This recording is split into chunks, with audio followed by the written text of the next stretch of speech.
I know I've said many things, but have you understood anything? On that Christmas and Easter, the reason why sometimes I throw those conversations is because I found a Muslim criticizing Christmas from a historical perspective. And he said, believers, you don't know your history, you don't know your God, you don't know what you believe in.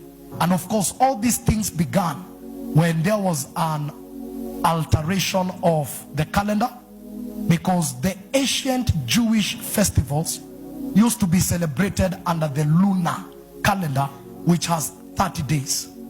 But you study the history, the calendar we use is called the Gregorian calendar, which is a Roman calendar.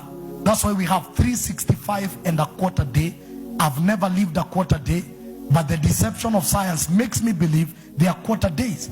So because of that, when you parallel the lunar calendar and the Gregorian calendar, many Jewish events don't fall on the place. But by adoption of the Gregorian calendar and adoption of Roman culture, we begin to discover that Christmas had nothing to do with the birth of the Messiah.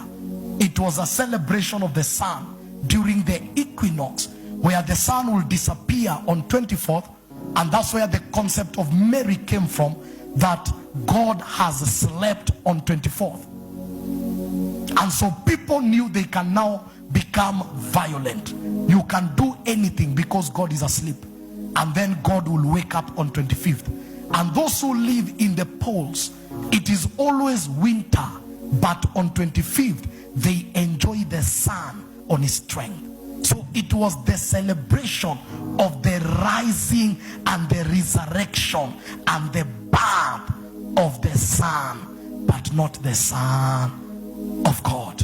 And now you begin now to get the history and the story of 24th. God is asleep, and many people celebrate 24th. That's where they drink, because the spirit of the day is still available. You'll be surprised. Christmas is celebrated globally. In fact, it's the leading holiday globally. Many of the Christmas trees we are buying, they are made from China. They don't believe in Jesus. But on Christmas, they will put their trees, and they will put, you remember Santa took over Christmas. So even our children don't anticipate for Jesus. It is about Santa. And Santa was given the red garment by Coca-Cola, because early in the 50s they discovered what a day to sell Coca-Cola. So now they decided to rebrand Santa from green, and they gave him red garments. Please, these things are in history. Go